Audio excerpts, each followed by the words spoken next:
we have easily indexable files. So let's work 1-8 next. And like I said, feel free to speak up and ask questions and make comments. And if something doesn't make sense, say, "Dadgummit, it doesn't make sense." I've never heard dadgummit. I realize that I use all of these expressions that most of you have not heard. Part of it is because my family's from Texas originally, but no well. All right, 1-8, page 15. If a car is traveling at 55 miles an hour, determine its speed in kilometers per hour and meters per second. You know what I don't like about this problem? I don't like that they wrote it as 55 miles per hour. You know why I don't like that? Because it confuses you as a student. Anytime you write a fraction, I'd like you to see you do this. What's the difference? Well, this helps you recognize it as a fraction. It helps you recognize the units are fractions, and you can work with them as such. Okay, so please do your best to adopt this habit of writing your unit fractions with a horizontal divider instead of a forward slash or even a backslash. How can we convert it? Well, does anybody know how many feet are in a mile? 5,000. Excellent, 5,280. If you don't know that, you can look in the front cover. It's got a conversion factor there. Feet per mile. Do you see how these two fractions multiply by each other and so the miles cancel? You might have learned the factor label method. This is the same thing essentially. And then what else do we want? Well, let's see. They wanted kilometers per hour and they wanted meters per second. So let's get the kilometers per hour first. I guess the next thing to do is to convert feet to kilometers or to meters. It's probably easier. In fact, I think your book only has a meter to foot conversion. It goes like this: 0.3048 meters per foot. I apologize for these. You might prefer if I did that, but I'm used to using dots to indicate multiplication. What can cause confusion is the fact that that's a decimal place and that was a multiplication. So if you have a question, feel free to ask. I'll clarify it. So now the feet are gone. Now for an easy conversion factor that you all know, how many kilometers per meter? 1,000 meters in 1 kilometer. That's right. Okay. Or 1,000th of a kilometer in a meter, right? Either way would work, wouldn't it?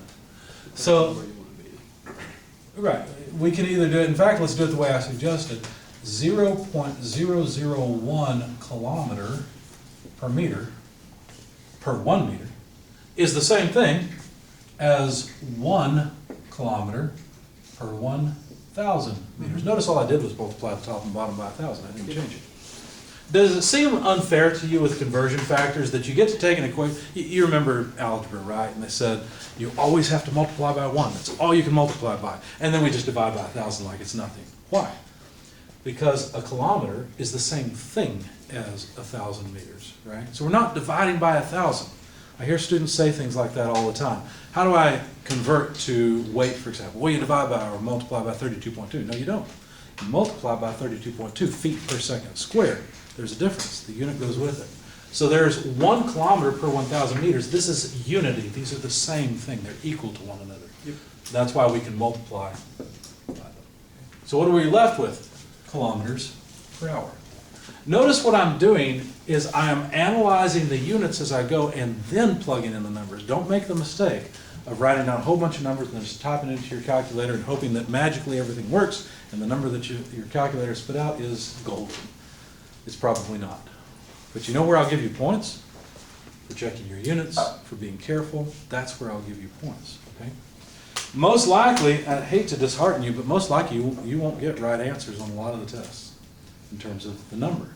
That's okay. What I care about is that you understand the method and you've applied it the best. And maybe if you hit a wrong button in your calculator, that's okay. Now, if you've missed a concept, that is worth more points. So anyway, I won't belabor the point. This comes out to 88.5, and a tilde I will use to indicate approximately. Okay, so this is approximately 88.5 kilometers per hour, but if I wanted to round in accordance with what your text says, this would be about 89 kilometers per hour, and that would be the answer I put in the box. Okay? But that wasn't the only thing they asked for. They also asked for meters per second. So, that was interesting, but what if we take it from here. So forget all that. Meters would not be crossed off, would they? We would just need to multiply by one more thing. We've got hours. How many hours, seconds? What's the relationship there? Not 60. Be careful about that. There's 3,600, right? Because it's 60 times 60. There's 60 seconds per minute and 60 minutes per hour. So we need 60 times 60 is 3,600. So 3,600 seconds per 1 hour. Or 1 hour per 3,600 seconds. And now the hours cross off and we will have meters per second. If we did that instead with our calculator, we'd get about 24.6 meters per second. My answer is 25 meters per second because of significant figures. In my opinion, where significant figures really come into play is in realizing that if this number's off a little bit, maybe it's really 54 miles an hour, how much does that change? What's going to change this significantly, right? This looks more precise than it really is. Can't tell you how many presentation students have given me where they come out with a number for their lab and they've got 8 decimal places. Well, the inputs are not that precise. Why do you give me an answer that looks overly precise? Okay? Quantum mechanics is that precise, but we're not doing quantum mechanics, thank God.